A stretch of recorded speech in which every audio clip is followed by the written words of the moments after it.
Hello, everyone. My name is Wendy Myers. Welcome to the Myers Detox Podcast. You can learn all about heavy metal detoxification on this podcast and also go see all the free content on my website, myersdetox.com. We have hundreds of podcasts. We're coming up on number 300 pretty soon. It's been just an unbelievable last 6 years of hosting this podcast, and I'm so honored that you guys tune in every week to learn all the content that I'm producing. It's really all for you guys, is to help you make healthier choices, make those distinctions, make all those small little choices every day that lead up to big changes. So thanks for tuning in. Today we have Michael Geyer on the show. He is going to be talking about providing healthier pool water, because so many of us, including myself, are going swimming in pools this summer. And there's chlorine pools and saltwater pools and all kinds of different chemicals that are used in these types of pools. So we're going to talk about all of those chemicals, the pros and cons, and the healthiest pool system imaginable that oxygenates your body, ozonates your body, water so clean that you can drink. Can you even imagine drinking your pool water? It is possible. So we're going to be talking about that. We'll be talking about how chlorine and bromine that's used in a lot of jacuzzi systems interferes in thyroid function. It actually blocks iodine uptake in your thyroid and prevents thyroid hormone production. So if your thyroid isn't really working so hot, that might be a clue there for you. But not only that, but we shower every day in water that's fluoridated and chlorinated, or there's chloramines added to it by municipal water sources to kill all the bacteria and parasites and all the cooties in the water. And that's great, but there's a health consequence to that. So we're going to be discussing all of that on today's show. So many of you guys listening are, concerned about heavy metals, concerned about the levels of metals in your body. That's why I created my heavy metals quiz. It takes 2 minutes to take it at heavymetalsquiz.com. And after you take this quiz and answer these lifestyle questions, you'll get a video series, a free educational video series that will clue you into your relative levels of heavy metals you have in your body and what are the next steps to take. A lot of people know we have heavy metals in our body, but what do you do next? What's the first steps? So I tell you what those next steps are in this free video series. So go take it at heavymetalsquiz.com. Our guest today is Michael Geyer. He's the president of Exceptional Water Systems and Pure Vision Technologies. He's a visionary believer and teacher. Michael Geyer is all of these things and so much more. As president of 2 companies, Exceptional Water Systems and Pure Vision Technologies, his vision, belief, and teaching is to continually improve water quality for all aspects of life. Michael has dedicated his time and energy in researching water down to the quantum physics level by working with scientists, biochemical engineers, water treatment specialists, and doctors from all over the country.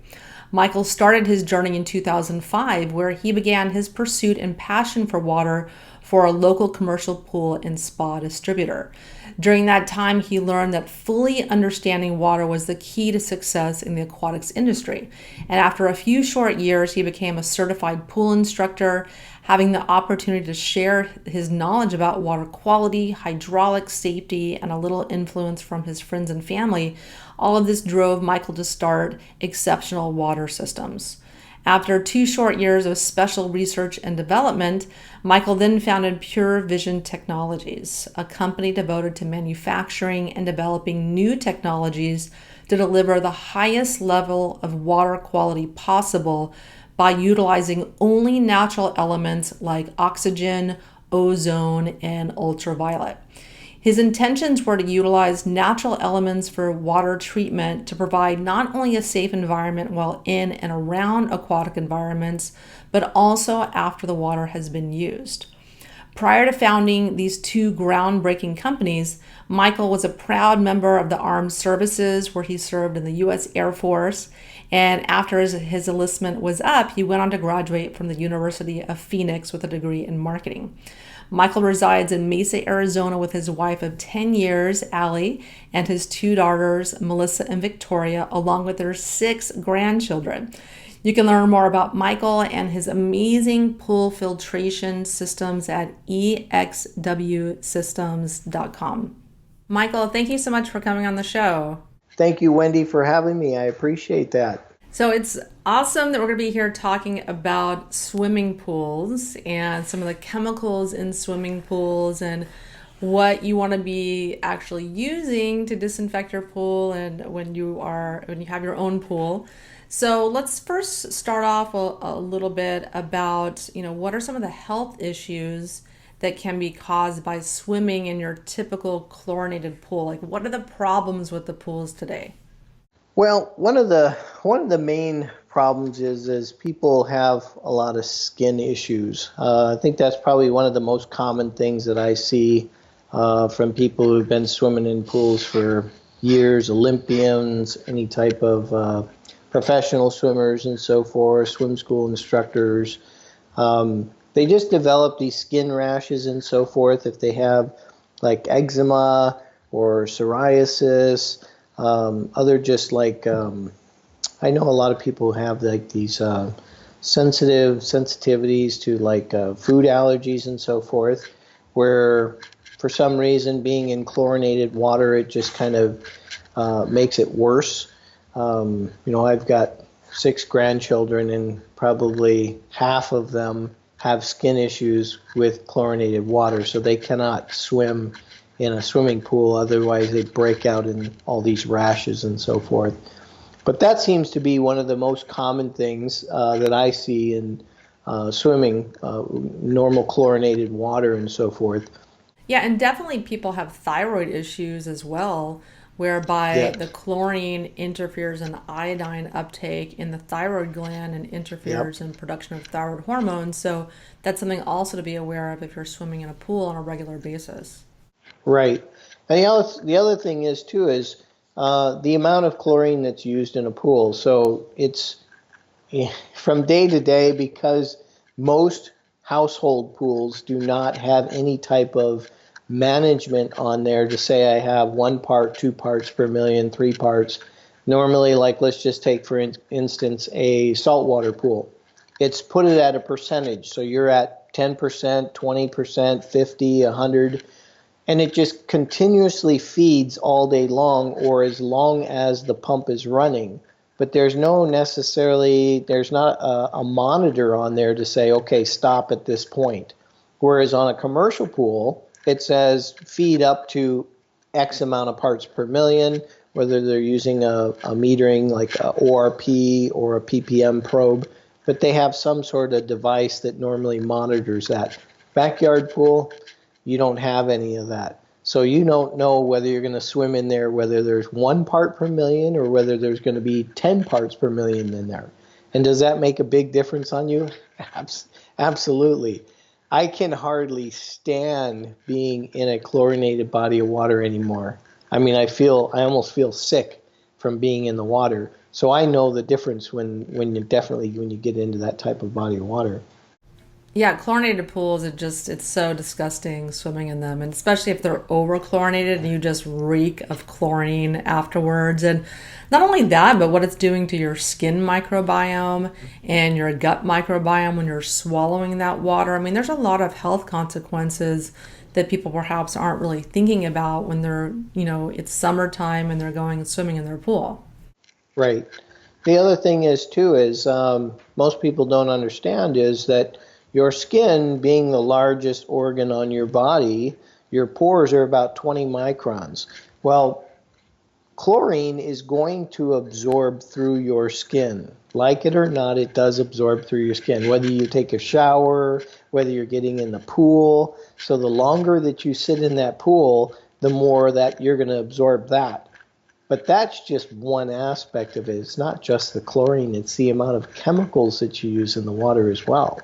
So you take a typical pool, and it's a very simple analogy that I use is, okay, so let's just say you put fresh water in there. After a month, would you drink that water? Most people would say no, but you're going to swim in it, and that's okay. You think you're not going to at least drink some of that water, or your kids or your family and friends? You think they're going to drink? Absolutely, they are. There's a certain percentage of water that every swimmer actually is going to encounter drinking at some point in time being in the water. So if you're not comfortable with drinking it, but you're okay with swimming in it, I don't get that. I could actually drink my water, so Yeah, and also when you think about it, some of this pool water is like 5 years old. That's been in there chlorinated over and over and over because they just, so many people I've talked to just there's no reason to fill up that 10,000 gallons again because you just put chlorine in it. yeah, exactly. And it's like, what's the factor to know when it's time to get rid of your water? Well, what's really neat is if you never are adding chlorine, or if you go with a system where it's essentially called chlorine free, well, you're not really adding much chemicals to it and managing what they call the TDS levels, which is total dissolved solids. That's ultimately your factor. Because if you look at drinking water, well, what do they do to clean drinking water? So a lot of people like to drink RO water, so they'll run it through an RO system. Well, that's good and bad. Same with the Reverse swimming pool. osmosis. That's a reverse Exactly. osmosis. Hmm. Exactly. No different from what you would treat your water in your pool than the way you would drink your water. So they remove all the good stuff and they remove all the bad stuff. So they bring that TDS level down. So let's just say you're starting at, from the tap water, you might start at 500 anywhere to 1,000 depending on what city you're getting it from. So you're removing all of the unknowns, that's your pharmaceuticals, your arsenic, your um, just numerous different lead and so forth, pharmaceuticals, all these other things from the water. So you're wanting to take those out so that your water is safer. But at the same time, you're also taking out the alkalinity, you're taking out the calcium, and you're also removing the oxygen from the water. So if you've ever measured RO water, you'll see that your oxygen level, the dissolved oxygen level, is down to like maybe 2, whereas normal water is at about 8, 7 or 8 roughly. So not only are you removing all the good things from the water, but now you're going to drink it. So, and I'm sure you probably heard that before. So now the water actually attacks your bones and your joints and everything else in your body. Well, it's no different from your swimming pool. So if the water is that aggressive, which it is, now it's going to be acidic. So now it's going to start eating away your plaster and so forth and different things around your pool. So it wants that, so it needs it, and it becomes acidic. So it's not good to bathe in it. It's not good to drink it. And it's not good to have in that body of water. Yeah, then it's demineralizing you also. Absolutely. Absolutely. And so, are there any other concerns with other chemicals that people tend to put in their pool water? Oh, there's such a long list. I mean, you use so many different things in there. There's a chemical reaction with anything that you do to your water. You're going to have some sort of chemical reaction in there, whether you're doing an electrolysis process where you're doing, we talked about copper before. People like to use those copper ionization or copper sulfate in there. And I've been told even by biochemists, copper sulfate is just as bad as mercury in the water. So you would put that in your swimming pool? Well, no, I think not. Yeah, and Um, that's used for algae. So people go into their pool yes, supply store and they will, be given, say, oh, I have some algae, I have some green stuff growing in my pool. Oh my God, help. And then they'll give them right. a big old bottle of copper liquid. Yeah, Just pour half yeah, that in your swimming pool and then you're swimming in copper. And right. so, any other, I know there's tons of chemicals that can be used for various reasons. Can you kind of list those and what some of the issues are with those? Well, every chemical has its byproduct. So if you went down the list, you got sodium hypochlorite. When you use sodium hypochlorite, your byproduct is technically it's partial salt. So you're left with extra TDS in the water. The TDS builds up over time. This is what we were talking about after so many years or even after a short months in there. The more chlorine you use and the more that the people use it, you're going to have your pH rises, so you're going to use more acid, which then drops your alkalinity. It also drops your pH. Then you're adding more sodium bicarbonate in there, which is also adding to TDS and so forth. But over time, you get all this buildup of all these other byproducts in there. You also get from like trichlor, which is a very common tablet used in swimming pools and has what's called in there stabilizer or conditioner. And the only purpose of that particular stabilizer is to keep the sun from burning the chlorine off in the water. And people they've gotten so accustomed to, oh, I got to have 1 part per million, I got to have 2 parts per million, and so forth. You technically don't have to have any parts per million in the water. The water will actually tell you what it needs. It speaks to you, how do I say it, more or less visually. So it's watching you, it sees you, you see it, you know it's changing colors and so forth. That is the way that I balance my water. I look at it every day. I hardly ever or actually measure it because I know what my water is doing. But those byproducts there, the stabilizer, it doesn't do any good for the water, really. It's only good for your pocketbook, and that's to keep chlorine in the water. Build up over time, it prevents the chlorine from actually doing its job, which is number 1 is disinfecting. Number 2 is oxidizing. So if you have a very good filtration system in there and you're pulling out the majority of the stuff, the more power that your chlorine has to do what it was meant to do, which is disinfecting.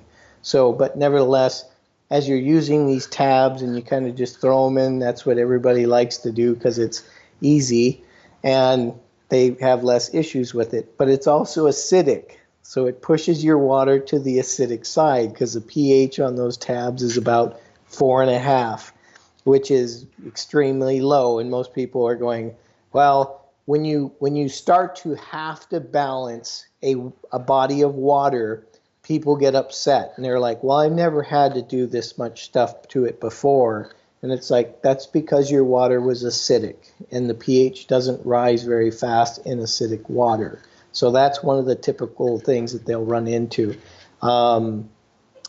The other thing you can also use in the water is what they call dichlor. It's basically the same as trichlor. 50% of the tablet or 50% of that product is going to have that same chemical in there.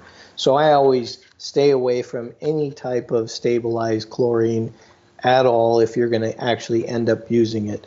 My product of choice would be calcium hypochlorite, which is a non-stabilized chlorine, and your byproduct is calcium, which water likes calcium. And actually, that's probably one of the only elements that water actually wants is calcium.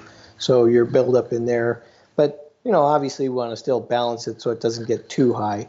But it's still manageable. Yeah, so if you have a toxic chlorine pool, that's probably your best option if you're not going to switch it out to some different type of filtration system. So Yes. let's talk about bromine. So I used to have a jacuzzi and there was an ozonator in there sold to me like, this is the cutting edge disinfectant, doohickey, whatever. But I also had to put bromine in it, which is the same thing pretty much as chlorine. So it's not better than chlorine. It's a halide. Bromine, fluoride, and chlorine, all halogens that interfere in thyroid functioning. So same stuff, different story. Yep. And honestly, I couldn't give you a whole lot on bromine because I don't use bromine, and I avoid it. There's a lot of unknowns to bromine for me.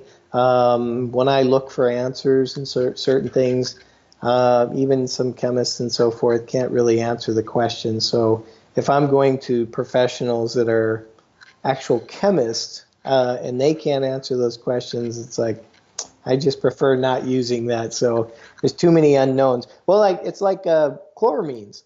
Chloramines is what you smell when you smell a chlorinated pool and you go, oh my gosh, they have so much chlorine in here. No, that's the bad stuff. That's the aftermath. So you get that smell of chloramines in there. Well, bromamines are equally bad, but you can't smell them. So I'd rather know when they're present and be able to do something about it rather than not know that they're there when they're equally as bad and you can't smell them. Okay, great, because I had that jacuzzi for about 10 years. So thanks for that info. So, are there any concerns with chlorine pools in pets? Can you talk a little about that? Yes, actually, pets are more sensitive to chlorinated water than we are as humans. Their skin is more sensitive to it, so the higher amounts of chlorine in there can really affect their skin. It can actually dry it out quicker. Kind of hard for them because depending on how much fur they have on them and so forth will depend on how quickly it or how much it penetrates and stays in there, and that skin or the chlorine can dry out their skin. The other thing is depending on what type of chlorine you're using in there, and once again, going back to the evil TDS, how much TDS, how much time has it been? I mean, simple question, would you drink the water or would you let your pet drink it? And that's okay for your pet to drink it, but not you. So, they're equally susceptible to all of that, and actually more so than we are. Some people think, oh yeah, he's fine drinking that water. It's not fine for them. It's equally bad for them in their GI tract and all of that. And then of course the salt water, same thing. Depending on how much salt is in there and so forth, depending on how much chlorine and all of that, it can dry out their skin a lot quicker. It can also do, you see you have blonde hair, you talked about having green hair. Can also change the coat on your dog and change it over time as well if they're using it enough. So it can have those effects on them as well. Yeah, I was talking to Michael earlier about how, because I have a pool also, and my hair, when I first was getting in it, my hair was turning green. So love that side effect. But I'm in a rental, so I can't go change the pool filtration system. Right. But I wanted to have do this podcast because I have a lot of people listening that are concerned about their pool, concerned about the issues with it. What do I do? What's the correct thing to do? But a lot of people have saltwater pools and think that those are perfectly safe, that those are kind of the lesser evil. So let's talk a little about some of the problems, like pros and cons with saltwater pools. Pros and cons. I suppose one of the things is with saltwater pools, people like them because they're a lot easier to manage and so forth. They kind of mask some things in there. Most people think that you're actually not using chlorine when actually it's just making chlorine. It's a weaker amount of chlorine. So if you took a bottle of, say, liquid chlorine, you should supposed to have about 12% in there. When you're making chlorine from a saltwater pool, you make about 2%. So it takes a lot more to actually equal up to an actual bottle of chlorine. But nevertheless, you're still getting the TDS in there. Side effects of having a saltwater pool is if you have nice rocks and nice landscaping, salt is still salt. We still use it on our streets and so forth in the winter in Minnesota and that, where it eats up the concrete and so forth. It's the same salt, so you're going to run into those same issues. Some manufacturers, depending on what type of equipment you have, they will not warranty like their heaters and such if you have saltwater pools, just because they take more of a toll on there. So, and if it's poorly managed water, which a lot of times they are poorly managed, then the whole saturation index, and the saturation index is an indicator showing whether your water is corrosive or it's scaling. And if you're not following that index very closely, it can be even more aggressive because you've added yet another aggressive element to the water. So certain things, it will have an effect. Now, having a normal chlorinated pool, most people like the feel of the salt water on their skin, so they're like, oh yeah, it's softer. And is it? Yeah, it is softer on the skin. So, but if you want a saltwater pool without the salt cells, well, throw some salt in your water. and you Yeah. got a saltwater pool. So if you It's have a no chlorine different. pool, you can still throw salt water in it, Yes, right? yes. Okay, yeah. Yep. Because I've been to pool centers and asphyxiating in the process where I feel like I'm choking because you smell this chlorine. I don't know how the people work in there. But, I was looking at the salt water, having conversations, like grilling the pool lady mercilessly. And I learned that the salt water just turns into chlorine. I'm like, how Yeah. is this any better? And it's not like sea salt. It's not like you're No. pouring this wonderful, magnesium flakes into the pool and Yeah. getting mineralized while you're swimming. No, it's almost pretty much the same as a chlorinated pool, correct? Correct. Correct.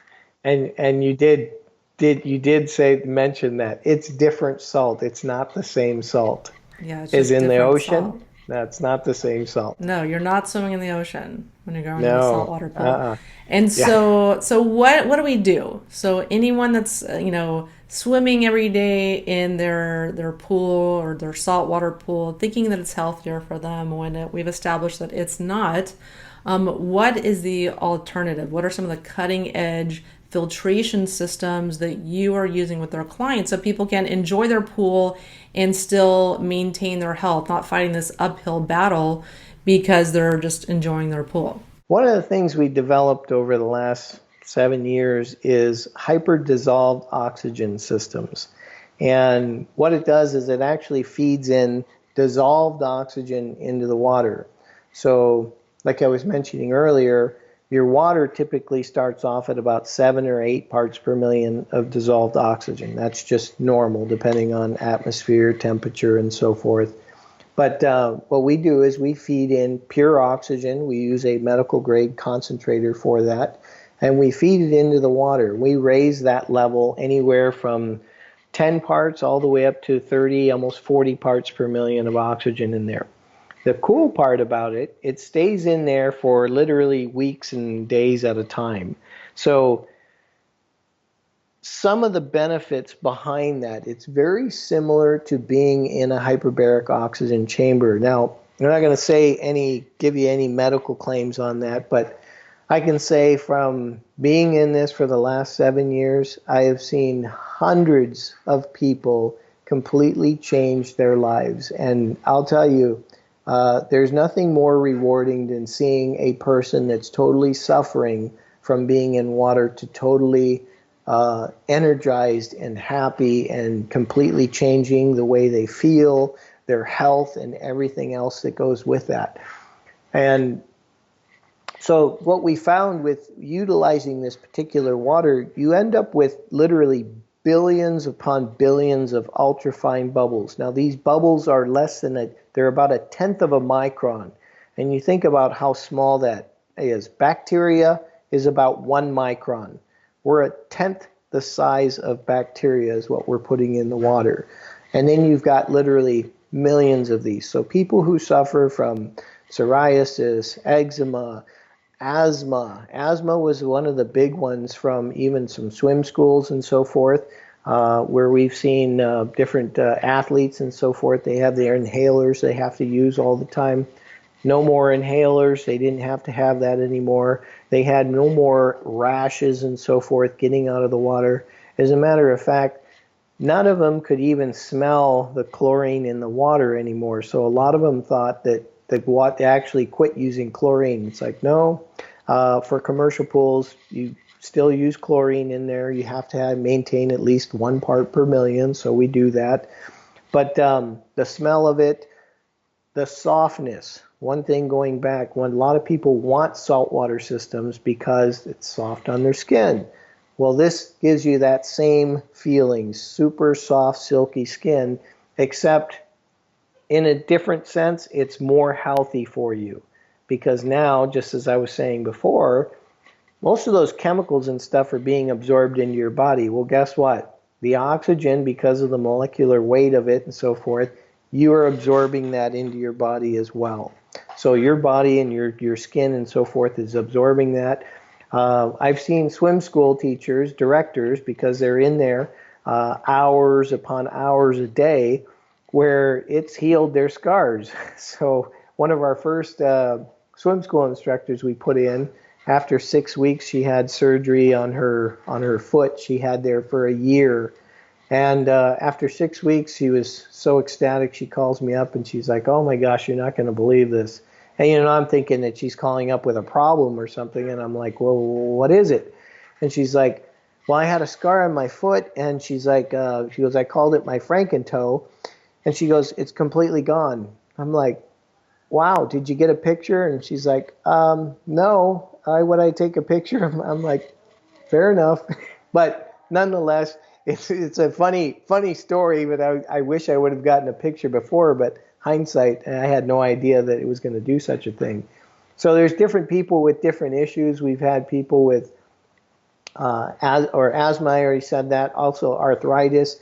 It's great for people with arthritis. I've had numerous people come in, and we have a spot or facility. We allow friends and family and customers and so forth to come over and sit in the spa and enjoy that water without any chlorine or any chemicals at all in the water, and just enjoy it for an hour and do a session. So if they're suffering from back issues and so forth, any joint pains and injuries and that sort of thing, they come out a totally different person. But that's one part of what we do, and that's just oxygen. So you can add that to any commercial pool, you can add it to a backyard pool and so forth. So that's kind of like the stepping stone, the basic baseline. And so that's like it's called hyper dissolved oxygen. And that's kind of like Correct. turning your pool into a nano jacuzzi to a certain Exactly. degree. Like a hyperbaric oxygen chamber. Right? Yes. So Yes. a big problem that people have is they have less oxygen in their tissues because we just have less in our atmosphere. We have a lot of carbon monoxide and heavy metals and toxins and all this garbage we're breathing in. There's just less oxygen for various reasons. And so people need ways that they increase the levels of oxygen in their tissues. And this is a great way to do that. Absolutely. Absolutely. And it's funny you say that too. So it's just like the scars. And I learned this from a dermatologist was, he was saying your body is like you have a hierarchy that goes on there. So as you intake oxygen, the first thing that gets the oxygen is your heart. The next thing is goes to your brain, and then it's distributed through the rest of your body to wherever it needs to inflammation and so forth. And most of us actually have a lot of inflammation going on and swelling inside of our bodies. So your skin is the last to get it. So, and that's what was kind of interesting when we started talking about how this actually healed that lady's scars. I was like, that's amazing. He says, well, it's pretty simple. That's the last thing that your body's going to send that oxygen to. So it's going to take a long time for those scars to heal, because it's the last on the list. It's just enough to get rid of the cut or whatever it is, or the sore, but it's not enough to finish the job. So yeah, exactly what you said. That's good. And then you use ozone water treatments also, correct? Is that combined with the hyperdissolved oxygen? Is that kind of like in the same system? Yes, actually, so that's an add-on to there. So depending on the size of the body of water, you can go from anything from 1 gram an hour unit all the way up to 30 grams an hour if you're going to a large body of water. But we use the same system, and what we find by dissolving the ozone in there, you get dissolved oxygen and you get the dissolved ozone. So when ozone's done doing its job, it leaves behind the byproduct of oxygen, so which is great byproduct for us anyways. So, and because ozone is 20 to 3,000 times stronger than chlorine, it does a much better job of oxidizing things in the water. But yes, we do add in the ozone into the mix as well. And that's what kills the bacteria and the parasites and the cooties and everything else that's in the water, correct? And what about urine? Correct. What's neutralizing kitty urine here? The ozone will knock all of that out. That's yeah. It's when you think about chlorine actually is somewhat of a weak oxidizer. It's done its job for years, and there's no how do I say it?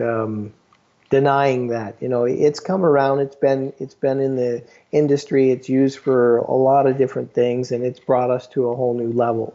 But now we're finding out there's a lot of side effects and too much and too little and not using it right and the off gassing and chloramines and all of these other byproducts to it.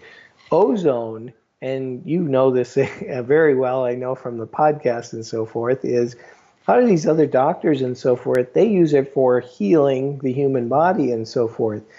But I look at water as a living, breathing thing.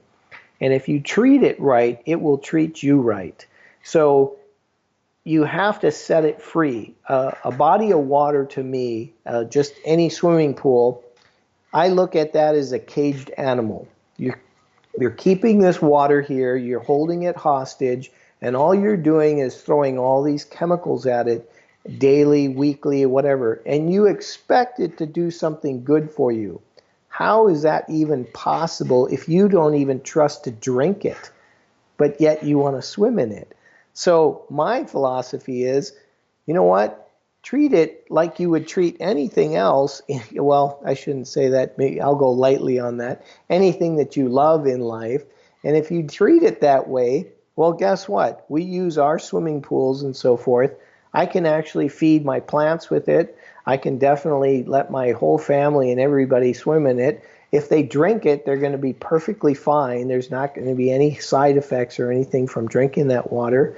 My plants grow. We use it in agriculture. We get 3 to 4 times larger plants when we feed it with this oxygen water and so forth. And there's a reason behind that. It's because of the amount of oxygen. I can talk to you a little bit about that. But the extra oxygen is super healthy for the plants. You can actually give your dog a bath with the water. I hook up a hose to my system. When my pool's running, I can water my grass, I can water my plants, I can wash my dog. There's so many different things that I can do with it. It's super beneficial and it's super healthy for just about anything it touches. As a matter of fact, one of the things is the health department is starting to put restrictions on wastewater. So I know in California they're saying, okay, all these fires and a lot of things, and after you've been treating your pool for a long period of time, they don't want your pool water. So if the wastewater department doesn't want your pool water and you're okay with swimming in it, shouldn't there be an issue there? Shouldn't there be like a red flag that comes up and says, wait a minute, what do you mean you don't want my water? What's so bad about it? Well, most people don't understand water in general, so that's why they're so oblivious to what's actually lurking in their water. Yeah, and so let's talk about carbon dioxide. How does that play into your filtration system, and what component is that? What does it do? CO2. So we use CO2 to balance our pH. So one thing is most people actually use what they call muriatic acid to balance the pH. So as your pH rises, they'll add some acid to the pool. One thing I never understood was it's a vicious cycle that you create when you use acid. So every time that you add acid, it lowers your pH. It also brings down your alkalinity. Well, alkalinity is your buffer for your pH to keep your pH in balance. It also keeps your water on the alkaline side. So as your alkalinity drops, your water becomes more acidic. So it becomes aggressive. So every time you add acid, you drop your pH down, you also kill your alkalinity, and over time, you have to add in sodium bicarbonate. Well, when you add sodium bicarbonate to the water, it's baking soda. You add the sodium bicarbonate to the water, it raises your pH, it raises your alkalinity, so now you're caught putting in more acid to bring down the pH, which then also lowers your alkalinity again. So I'm like, that doesn't make sense to me. It's a vicious cycle, but of course everybody uses it, and why? Because they get to spend more. It's going to cost you more to manage your pool like that, and that's just an ongoing thing, and everybody does it. CO2, on the other hand, When it's added to water, it forms what they call a light carbonic acid. This acid actually lowers the pH, but it does not touch the alkalinity. The alkalinity will rise naturally based on how much carbon is in the water. So as that alkalinity starts to rise, you're not going to use a whole lot. For our system, it's 100% efficient. So when you feed it through at the right flow rates and everything, 100% of whatever you're dissolving in there gets used in the water. So it brings down the pH relatively quick. But there's no TDS to it either. There's no byproducts. So once I feed it into the water, I'm not adding any TDS to the water. I'm not adding any foreign chemicals or anything else to it. Perfectly safe for my family to drink the water right out of the outlet of the deal. We use that for drinking sodas. It's the same type of CO2 and you have your beverages and so forth. So it's super safe to use. And you're not going to use a whole lot of it depending on the size of your pool. Obviously, it's relative to how big your pool is, but it's been great to use, and that's what we use on a lot of our chlorine-free systems is CO2. That just makes so much more sense. All of what you're saying makes so much sense. Why aren't more people kind of clued into this? Why aren't more pool systems and pool guys that come and maintain your pool? Why don't more people know about this? Because it's foreign. It's no different from when I started in this industry. I could not get answers for chemistry in the industry. I had to go outside the industry. I had to go to chemists. I had to go to scientists, biochemists. I had to find a lot of the answers to what I was looking for outside because there's a lot of fallacies in the industry, and people it's just, well, that's what Bob always did for the last 20 years, and before him, Charlie did the same thing, and that's what we know works, and that's what they stay with. And the other thing is a lot of people, and I hate to say it like that, but it's the money. It creates that residual so that you can continue buying more and more products over time. And it just drives me nuts because to me, it's like, it's not fair for the consumer. It's not fair for my family, and no different from what I said. One thing that I try to separate myself from is like, okay, what would it take for me to get into that body of water? Would I get into a swimming pool, a normal swimming pool? Absolutely not. No way. And I let my family know that. And, it's up to them whether they're going to do it or not. But I'm absolutely not going to say, yeah, go ahead, go for it, because I know all the bad things about it. So what's different? What do I need to change so that I can say, yes, I would get in that body of water, and this is why? So I have specific answers as to why I would get into that body of water. So any of the waters that we create, absolutely I would get in there. We did a system over in California. It was probably one of the most beautiful systems we've ever done. His pool water was cleaner than his drinking water, and he had a drinking water system. Yes, it was turbidity in his water bottomed out my meter. It was at 0.01, and his drinking water was at 0.02. So his drinking water still had more particulates in it in a closed loop system than our open loop system. I love it. Yeah. So are you one of the only people that do you develop this system? Are there other people that have this system? Like, how hard is it to get this type of system in your home and maybe convert your pool? We actually do systems. We have different contractors all through the U.S. If you've got a good pool contractor, we have people from all the way from Washington to California, Florida, Texas. So we got contractors all over that are familiar with our systems, that have done installs and so forth. But you can take a new system, you can do it with a retrofit into an old system. It just depends on what level of quality you're looking for. So you can go from mild and you can get all the way down to drinking water quality. Yeah, and so say if you did like a basic system on a 10,000 gallon pool, for instance, what would something like that cost? So for a basic system, if you're just going to do like an aquagen or an aquafusion system, it'd be about 7,500 for that system.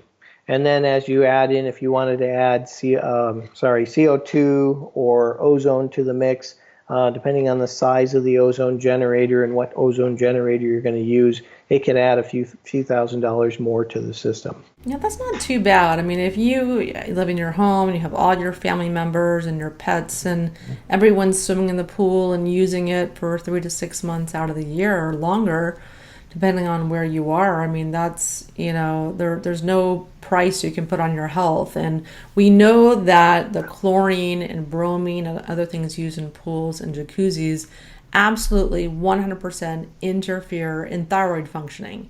And I think because chlorine and fluoride is also added to tap water, at least here in the US, and copper can be added also, that it's one of the reasons thyroid medications were the #1 prescribed medications in the United States and around the world also. But it's just thyroid disorder is so prevalent, and it's the water, the water that we're showering in, that most people are drinking improperly filtered water, and the water they're swimming in is impacting their health in a dramatic way. Absolutely, absolutely. And we talk about the oxygen in the water as well. One really neat thing is I've had children with autism in the water, and for whatever reason, I'm not really too familiar with the autism as far as why it actually takes place and so forth. But I do see that more and more kids are coming up with autism. They actually respond really well with the water.